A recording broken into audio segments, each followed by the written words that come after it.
Hatato, may I request you to say a few words on this very special occasion? Thank you, Ms. Rina Rupani. Very good evening to the Honorable Sri Nitin Gadkari, Union Minister for Road and Transportation, Government of India, Honorable Sri Piyush Goyal, Minister of Textile, Commerce Industry, Consumer Affairs, Government of India, Honorable Sri Suresh Prabhu, India Sherpa to G7 and G20, Dr. Niranjan Hiranandani, Chairman of Priyadarshini Academy, Mr. Nani Rupani, Founder and Chairman Emeritus of Priyadarshini Academy, Dr. Raghunatha Anand Marseka, Chairman and Global Awards Advisory Committee of Priyadarshini Academy, distinguished awardee, guests, ladies and gentlemen. I am deeply honored and grateful to be present at the prestigious event this evening, together with all distinguished recipients of the awardees, to join the 2021 Global Award winners, the Priyadarshini Academic Global Award. It's indeed a privilege and honor for me to receive a recognition granted by Priyadarshini Academy for an outstanding contribution to national economic recovery. This award is not only conferred upon me, but also for all Indonesian people, especially under the leadership of President Jokowi, which managed to struggling to restore the economic situation in the midst of COVID-19 pandemic.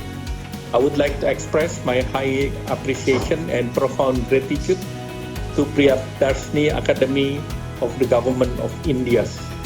This award will also reflect a high aspiration for our bilateral efforts at a crucial time to control the pandemic, while at the same time accelerate economic recovery affected by the pandemic. Honorable awardee, guests, ladies and gentlemen, like the rest of the world, Indonesia remains to battle the pandemic and its impact. In addressing this challenge, the Indonesian government has introduced the holistic but adaptive policy measures to avoid more economic pressure, while at the same time control the spread of pandemic and help those affected. Several policy measures are undertaken through delivering health, social and economic assistance and expediting the vaccinations program. Recently, Indonesia is blessed with economic growth that has been restored at 7.07 in the second quarter, and meanwhile the new active cases of COVID-19 have been contained by more than 50% on the bi-weekly basis. My office as the chair of the COVID-19 Handling and National Economic Recovery Committee continuously improve the national policies that is based on the current situation, starting with public activity restriction to reduce the spread of the virus, economic recovery policy to avoid recession, and increasing collaboration with partner countries to fight the COVID-19 pandemic together. My president has been in communication with Prime Minister Modi in the beginnings early this year, that we learned how India can curb the COVID-19 in the early June.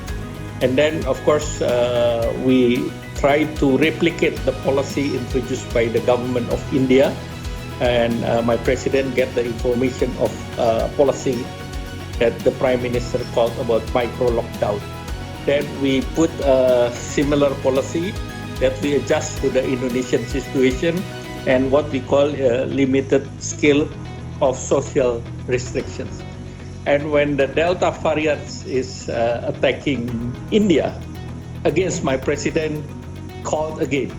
At that time, the India was almost the active case 400,000.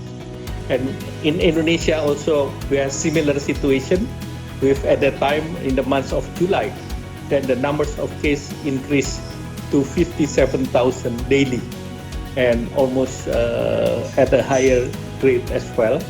So I think with this communication, thankfully that today's our situation is much better. and I think our RT now is less than 1. So I think we are blessed, but as well as we have to be cautious and still prepare for the next mutation if there is any. So I think collaboration with India through this distinguished awardees, I think we would like to maintain the relationship so we can learn from each other to the new charter that no one has been there before. So accelerating economy and addressing health problem remain high in our agenda, and international collaboration is a key to win this battle together. No country can deal with this situation alone, and we highly regard Indonesia and India collaboration for this purpose.